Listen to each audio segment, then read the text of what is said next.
देखिए, आज हम आपको समझाने वाले हैं मेरे जीवन का लक्ष्य। लक्ष्य है जीवन जिसका थाली के बैगन सा लुढ़कता, खाता पीता और मौज उड़ाता, पशु सदृश जीता मरता। देखिए, इसमें ये बताया गया है कि मेरे जीवन का लक्ष्य है। देखिए, जब तक हमारे जीवन का लक्ष्य नहीं होगा तब तक हम अपने जीवन में आगे नहीं बढ़ पाएंगे। ईश्वर ने हमें क्या दिया है? मस्तिष्क दिया है, बुद्धि दी है।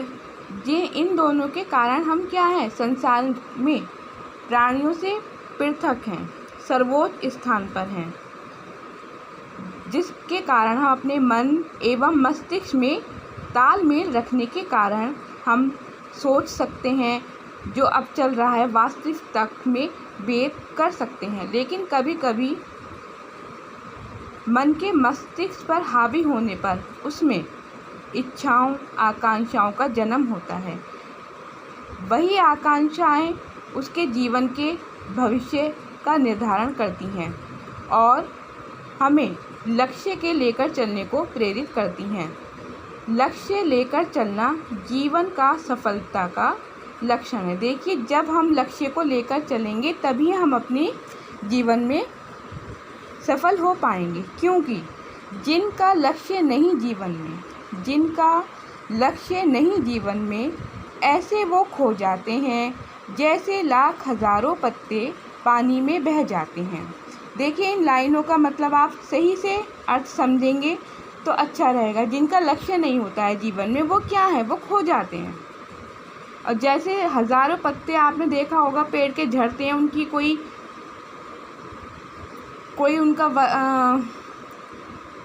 उनका कोई वो नहीं रहता, अंश नहीं रहता, और वो क्या है? पानी में बह जाते हैं।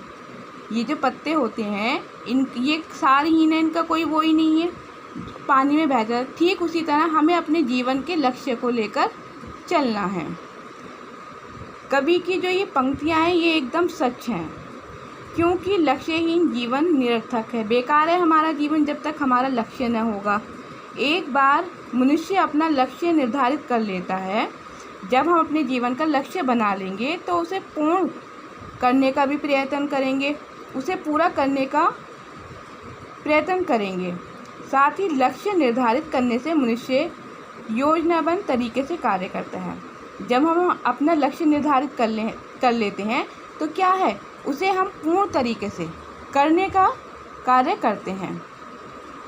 दृढ़ और निश्चयी बनता है। जब हम किसी भी लक्ष्य को पूरा करते हैं तो हमें क्या बनना पड़ेगा? दृढ़ बनना पड़ेगा, निश्चयी बनना पड़ेगा। लक्ष्य के अभाव में वह थाली के बैगन के समान लुढ़कता रहेगा। जब तक कोई लक्ष्य ही ना होगा तो थाली में जैसे बैगन रखा रहता है वो इधर उधर लुढ़कता रहता है, ठीक इसी तरह रहेगा। अब देखिए, इसमें कुछ लोग लक्ष्य निर्धारण को व्यर्थ मानते हैं। ऐसा नहीं है। जब तक हम अपने जीवन में लक्ष्य निर्धारित नहीं करेंगे तब तक क्या है? हमारा कोई जीवन में हमें सफलता नहीं मिलेगी। जिस तरह कुछ लोग लक्ष्य निर्धारण को व्यर्थ मानते हैं, अच्छा नहीं मानते, शेख चिल्ली की भांति ख्याली पुलाव पकाने के समान मानते हैं। मतलब कहने का ये है कि जैसे आपने देखा होगा, हम ये करेंगे, हम वो करेंगे, ये करेंगे, वो करेंगे, ऐसा कुछ करते रहेंगे, करते कुछ नहीं है, और स्वयं को भाग्य के भरोसे छोड़ देते हैं। और क्या है? अपने आप को कहते हैं हमारे भाग्य में तो ऐसे लिखा था, हो गया। मैं इसका अपवाद नहीं हूँ, मैं इसमें नहीं हूँ। स्वयं को भाग्य के भरोसे छोड़कर भी मैं पढ़ाई में कम रुचि रखती थी। लेकिन कविवर जयशंकर प्रसाद की ये जो पंक्तियाँ हैं, मैं भाग्य के भरोसे ही रहती थी, लेकिन कवि जयशंकर प्रसाद की जो पंक्तियाँ हैं, इस पद का उद्देश्य नहीं रे शान भवन टिक रहना, किंतु पहुँचना सीमा तक जिसके आगे रहा नहीं। देखिए कितना अच्छा कहा है जयशंकर प्रसाद जी ने। इस पद का उद्देश्य नहीं है रे शान भवन में टिके रहना। भाई, जब तक हम टिके रहेंगे तो हम क्या कर लेंगे? कुछ नहीं कर पाएंगे। किंतु पहुंचना सीमा तक है, लेकिन हमें लक्ष्य तक तो पहुंचना है, जभी तो हमें राह मिलेगी।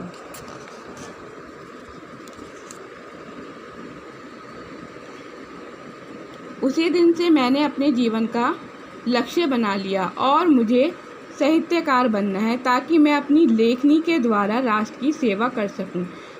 जिस दिन से मैंने जयशंकर प्रसाद जी की ये लाइनें पढ़ी, तभी से मैंने अपने आप को साहित्यकार बनना का लक्ष्य बना लिया ताकि क्या है, मैं अपनी लेखनी के द्वारा राष्ट्र की सेवा कर सकूं। मुंशी प्रेमचंद के समान सोए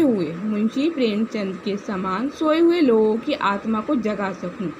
राष्ट्र कवि दिनकर, सुभद्रा कुमारी चौहान तथा जयशंकर प्रसाद के समान राष्ट्रीयता से ओतप्रोत कविताएं लिखकर नवयुवकों को जागृत कर सकूं।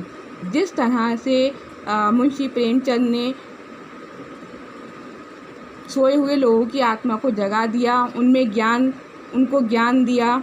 राष्ट्रकवि दिनकर, सुभद्रा कुमारी चौहान, जयशंकर प्रसाद के समान राष्ट्रीयता से ओतप्रोत कविताएं लिखकर इन्होंने राष्ट्रकवि दिनकर, सुभद्रा कुमारी, जयशंकर प्रसाद के समान राष्ट्रीयता से ओतप्रोत कविताएं लिखकर नवयुवकों को जागृत किया है। ठीक उसी तरह मैं भी ऐसा ही कर सकूं, लोगों के दिलों में महादेवी की वेदना पैदा कर सकूं। सुमित्रा नंदन पंत के समान प्रकृति की सहचरी बन प्रकृति के साथ लोगों में तादात्म्य स्थापित कर सकूं। अपनी लेखनी में वह आज पैदा करूं जो शोषण व भ्रष्टाचार के खिलाफ आवाज़ उठा सकें तथा समाज में भारतीय सभ्यता एवं संस्कृति की सच्ची रखवाली बन उसका प्रचार कर सकें। मध्यम वर्ग से संबंधित होने तथा धन अभाव के कारण मैं इस कार्य को मूर्त रूप नहीं दे सकती, अतः अपनी महत्वाकांक्षा की पूर्ति हेतु मैं प्राध्यापिका बनना चाहूँगी। देखिए, इसमें ये बताया गया है कि वो अपने आप मध्यम वर्ग का है, मध्यम वर्ग के होने के कारण, धन अभाव के कारण वह प्रधान अध्यापिका बनने का लक्ष्य है ताकि अच्छे वेतन व पर्याप्त समय होने के कारण मैं लेखन को भी समय दे सकूं, पुस्तकालय में बैठकर इस कार्य को पूरा कर सकूं। ऊपर से एक कविता की ये पंक्तियां हैं जो प्रेरणा स्रोत रहेंगी। लक्ष्य प्रेरित बाण है हम, ठहरने का काम कैसा, लक्ष्य तक पहुँचे बिना पथ में पथिक विश्राम कैसा। देखिए, इसमें ये बताया गया है, लक्ष्य को प्रेरित बाण है हम, ठहरने का काम कैसा, लक्ष्य तक पहुँचे बिना पथ में पथिक विश्राम कैसा। आराम भी नहीं है लक्ष्य का, जब लक्ष्य बना लेंगे तभी तो हम आगे बढ़ पाएंगे, ठहरने का काम है ही नहीं, लक्ष्य के बिना तो हम कुछ भी नहीं कर पाएंगे। अपने जीवन का लक्ष्य बनाओ और उसके बाद सारा शारीरिक मानसिक बल जो ईश्वर ने तुम्हें दिया है उसमें लगा दो। क्या है, अपने जीवन का एक लक्ष्य बना लीजिए आप, और उसके बाद सारा शारीरिक मानसिक बल जो है, जो आपको ईश्वर ने प्रदान किया है, उसे लगा दो। प्रेरित होकर अपने लक्ष्य को पूरा करने की दिशा में प्रयास करने का आरंभ कीजिए। वैसे तो मानव प्रकृति रही है, वह कभी संतुष्ट नहीं होता, एक वस्तु प्राप्ति के बाद दूसरी की कामना करने लगता है।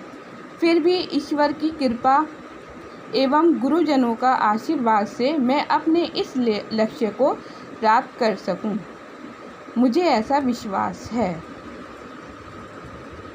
देखिए, ये ऐसे आपको अच्छे से समझ में आ गया होगा।